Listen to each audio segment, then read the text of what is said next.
Episode की शुरुआत होती है और हम देखते हैं कि गुआई गुशा उससे बात कर रहा होता है। वो उसे समझाता है कि 2 मिलियन एक बहुत ही बड़ी अमाउंट है और एक नॉर्मल फैमिली के लिए ये अमाउंट उनकी लाइफ टाइम की इनकम से भी ज्यादा है। गुशा उसकी बात को बीच में ही रोकते हुए कहता है कि वो नॉर्मल फैमिलीज की तरह नहीं सोचता, क्योंकि वो ऐसी फैमिली से बिलोंग नहीं करता है और वैसे भी वो अपने डैड को ये अमाउंट रिटर्न कर देगा। ये सुनकर गुआई उससे सवाल करता है कि वो ऐसा कैसे करेगा।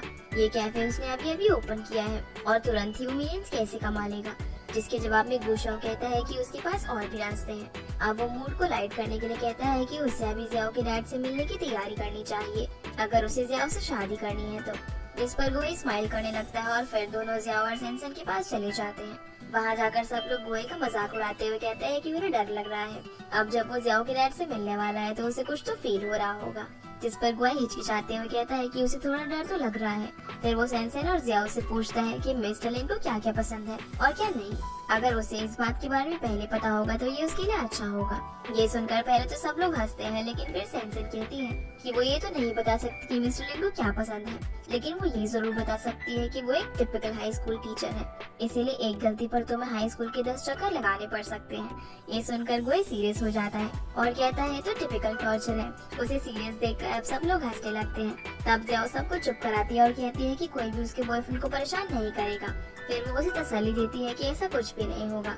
सीन चेंज होता है और दोनों घर पहुंच चुके थे, जहाँ जियाओ तो अंदर नहीं आ रही थी, लेकिन गुई उसे ये कहकर अंदर ले जाता है कि उसके लिए एक सरप्राइज है, जहाँ उसने अपने बेडरूम में एक बड़ा सा वर्ल्ड मैप लगाया हुआ था और वो जियाओ के हाथों से जर्मनी को पिन करता है, इस बात के सबूत के लिए कि ये उनकी साथ में पहली इंटरनेशनल डेस्टिनेशन ट्रिप होने वाली है। जियाओ ये देखकर बहुत ही खुश हो जाती है और मैप पर अलग अलग जगह अपनी उंगलियों को घुमाते हुए कहती है कि उसे इन सब जगह जाना है। ये सुनकर गुई स्माइल करता है और कहता है कि जब वो अपने चेलो कंसर्ट के लिए दुनिया घूमेगी तब दोनों साथ में रहेंगे। इसके बाद दोनों किस करते हैं। इसी बीच जियाओ को मिस्टर लिन का कॉल आ जाता है, इसीलिए उसे जाना पड़ता है। उसके जाने के बाद गुई को भी हॉस्पिटल से कॉल आ जाता है इमरजेंसी के लिए और वहाँ पहुँचकर उसे पता चलता है कि जिस बच्चे का उन्होंने इमरजेंसी ऑपरेशन किया था बिना उसके पेरेंट्स के कंसेंट के, वो वहाँ पर आकर तमाशा कर रहे हैं। वो गुई को बहुत सी बातें सुनाते हैं और कहते हैं कि उनकी हिम्मत कैसे हुई उनकी परमिशन के बिना उनके बेटे की ऑपरेशन करने की। और वो लोग गुई की पिक्चर्स खींच लेते हैं और उसे कहकर जाते हैं कि उसे इसकी रिस्पॉन्सिबिलिटी लेनी होगी।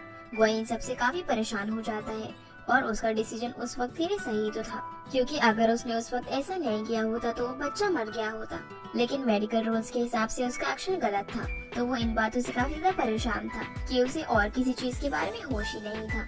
जब वो जियाओ के साथ उसके पेरेंट्स के लिए गिफ्ट खरीदने जाता है तब भी उसका ध्यान शॉपिंग पर नहीं होता। गुई को डॉक्टर 2 का कॉल आता है जो उसे तुरंत हॉस्पिटल बुलाते हैं, क्योंकि वाइस प्रेसिडेंट उससे मिलना चाहते थे। वहाँ पहुंचकर गुई को पता चलता है कि अब वो रिसर्च पर्पस के लिए जर्मनी भी नहीं जा पाएगा और वाइस प्रेसिडेंट भी इस मैटर में सीरियस थे। वो भी गुई की मदद करना चाहते थे, लेकिन वो ऐसा कर नहीं पा रहे थे। सीन वापस से घर पर शिफ्ट होता है जहाँ पर गुई बैठा हुआ था। तभी जियाओ उससे मिलने के लिए आती है, जो कि बहुत ही खुश लग रही थी, क्योंकि उसका जर्मनी जाने का कॉन्ट्रैक्ट आ चुका था और वो इसे बताने के लिए गुई के पास आई थी। अब यहाँ पर गुई चाहता तो था कि वो जियाओ को सब कुछ बता दे, लेकिन वो उसकी खुशी देखकर उसे कुछ नहीं बता पाता।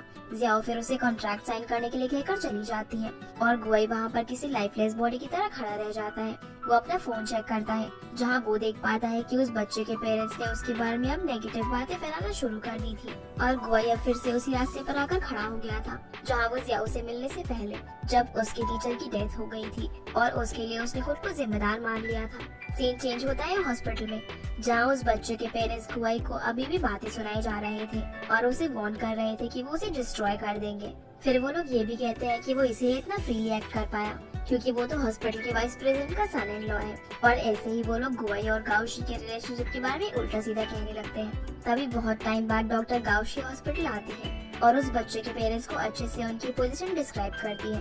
वो उन्हें वार्न करती है कि वो गुई और उसके रिलेशनशिप के बारे में रूमर्स ना फैलाए, क्योंकि वो दोनों बस कलीग्स हैं और अगर वो लोग फिर भी ऐसा करते हैं तो ये उनके लिए अच्छा नहीं होगा। इतना सुनने के बाद वो दोनों लोग वहाँ से चले जाते हैं, लेकिन जाने से पहले वो फिर से गुई को सुनाते हैं। इसके बाद गुई को डायरेक्टर और वाइस प्रेसिडेंट अपने पास बुलाते हैं और कुछ टाइम के लिए उसे सस्पेंड कर दिया जाता है। ये जानने के बाद गुई को बहुत ही बुरा लगता है, क्योंकि उसके लिए तो उसकी लाइफ ही उससे अलग हो गई थी। दूसरी तरफ गाओशी को बहुत ही बुरा लग रहा था, लेकिन उससे ज्यादा उसे गुस्सा आ रहा था कि वो गुई की हेल्प करने के लिए कुछ कर नहीं पाई। सीन चेंज होता है और हम जियाओ और उसकी फैमिली को देखते हैं, जो बहुत ही खुशी से गुई के वेलकम की तैयारी कर रहे थे। दूसरी तरफ गुई उदास बैठा हुआ था। वो कोशिश करता है कि वो जियाओ को मैसेज कर दे कि वो आज नहीं आ पाएगा, लेकिन जब वो उनकी तैयारियों की तस्वीरें देखता है जो उसे जियाओ ने भेजी थी, इसलिए वो डिसाइड करता है कि वो जाएगा। घर के बाहर पहुंचने पर जियाओ उसे रिसीव करने आती है। वहाँ भी गुई उसे बताने की कोशिश करता है, लेकिन वो इतनी खुश होती है कि वो कुछ कह नहीं पाता। अब टाइम स्किप होता है और वो जियाओ की फैमिली के साथ डिनर टेबल पर खाना खाने बैठ जाता है। सभी उससे बात कर रहे थे, लेकिन वो तो किसी दूसरे ही ख्याल में खोया हुआ था और उसका उदास चेहरा जियाओ के साथ उसके पेरेंट्स भी नोटिस कर लेते हैं। ऐसे ही बातें करते करते मिस्टर लिन गुई से पूछते हैं कि क्या वो उनकी बेटी का ध्यान जिंदगी भर रखेगा, जिसके जवाब में गुई उदास होकर कहता है कि वो उसका ध्यान नहीं रख पाएगा। ये सुनकर सब लोग शॉक हो जाते हैं और जियाओ की आंखों से आंसू बहने लगते हैं, जिस पर मिस्टर लिन गुस्से में गुई से कहते हैं कि अगर वो ऐसा ही सोचता है तो वो यहाँ पर क्यों आया। ये सुनकर गुई उन्हें सॉरी कहकर वहाँ से चला जाता है।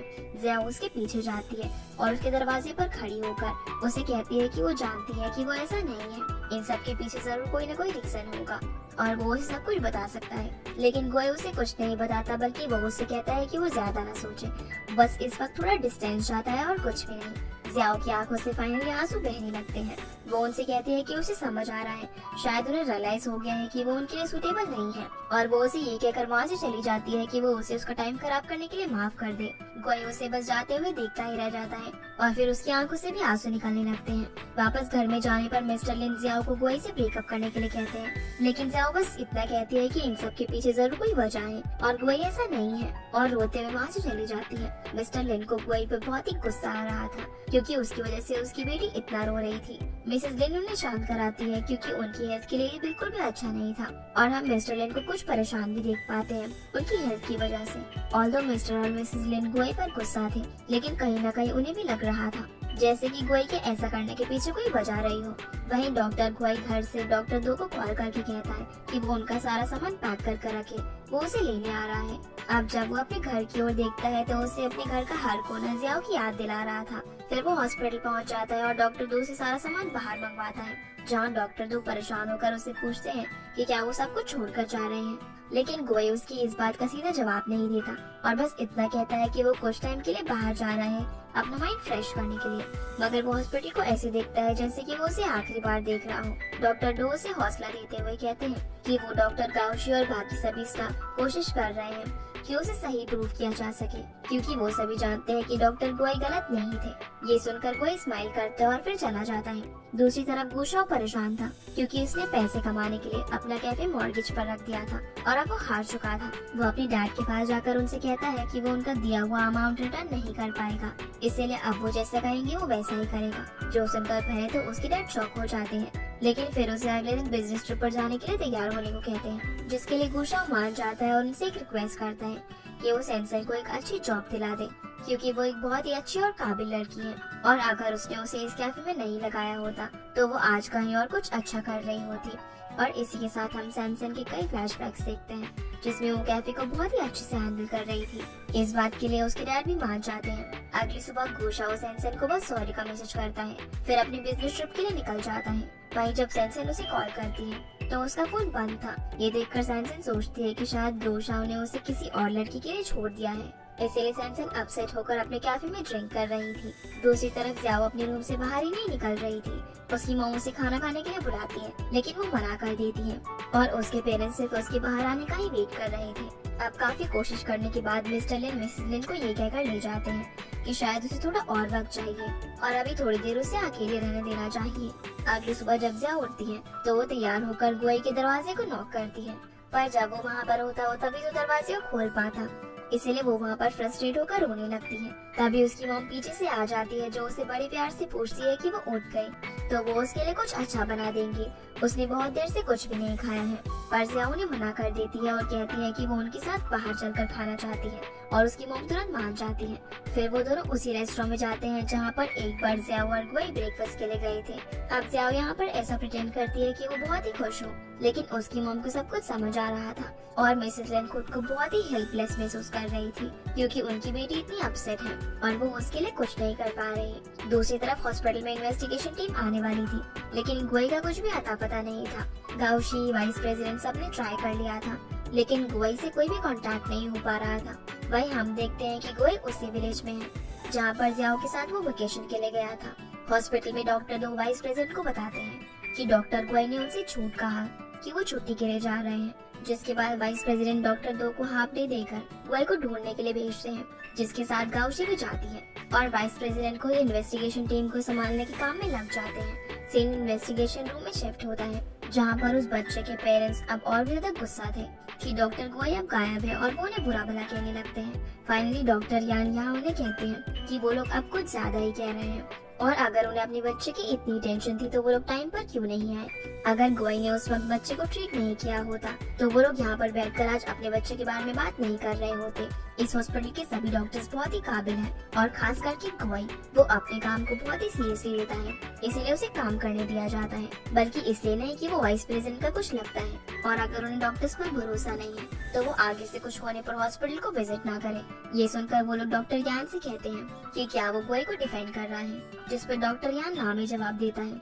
फिर वो उन्हें अपना आईडी कार्ड देकर कहता है कि मैं डॉक्टर यान हूँ और मैं भी उस ऑपरेशन में था और अगर वो चाहे तो वो लोग उनकी भी कंप्लेंट कर सकते हैं। वाइस प्रेसिडेंट ये देखकर स्माइल करने लगते हैं क्योंकि डॉक्टर यान ही गुआई को बिल्कुल भी पसंद नहीं करते थे और उसे बात बात पर ताने दिए जाते थे कि वाइस प्रेसिडेंट का कुछ लगता है, इसीलिए उसे यहाँ पर इतनी प्रिविलेज दी जाती है। दूसरी तरफ सेंसेन और जियाओ मिलती है, जिसके बाद हम सेंसेन और जियाओ को देखते हैं जहाँ दोनों की हालत सेम ही थी, इसीलिए दोनों साथ में टाइम स्पेंड करने का डिसाइड करती हैं। फिर दोनों खूब एंजॉय करती हैं। फिर घर पहुँचने पर डॉक्टर गाउशी जियाओ को उसके घर के बाहर मिलती है और वो उसे डॉक्टर गुआई के बारे में पूछती है क्योंकि वो उसे कहीं पर भी नहीं मिल रहा था। और यही नहीं, जियाओ को यहाँ पर सारी बात पता चल जाती है कि क्या क्या हुआ। वो कहती है कि शायद उसे पता है कि गुआई कहाँ पर होगा। फिर अगले सीन में वो उसी विलेज में पहुंच चुकी थी जहाँ पर उसे गुआई मिल जाता है और वो उस पर खूब गुस्सा करती है और उसे मारती भी है, जो सीन थोड़ा फनी होता है लेकिन बहुत सीरियस भी। वो उसे कहती है कि वो फिर से अपनी प्रॉब्लम्स को फेस करने की बजाय भाग गया है और उसने उसे बताना जरूरी भी नहीं समझा। इतना कहकर वो वहाँ से चली जाती है। गुआई भी उसके पीछे जाता है लेकिन वो उसे पकड़ नहीं पाता। सीन चेंज होता है जहाँ पर हम देखते हैं कि गुआई वापस से हॉस्पिटल में आ चुका था, जिसे देखकर गाउशी और डॉक्टर दो की जान में जान आती है। जहाँ गुआई उन्हें परेशान करने के लिए उनसे माफी मांगता है और कहता है कि अब वो इस सिचुएशन को फेस करेगा बल्कि उससे भागेगा नहीं। तभी एक नर्स आकर उन्हें बताती है कि उस बच्चे की कंडीशन खराब हो रही है, जो सुनकर वो तीनों उसके पास जाने के लिए भागने लगते हैं। और बस इसी के साथ ये एपिसोड यहीं पर खत्म हो जाता है। तो गाइस, ये थी आज के वीडियो एंड आई होप आप लोगों को ये वीडियो पसंद आई होगी। तो इस वीडियो को लाइक कर चैनल को सब्सक्राइब जरूर कीजिएगा। आपसे फिर मिलते हैं अगले एपिसोड में, तब तक के लिए गुड बाय।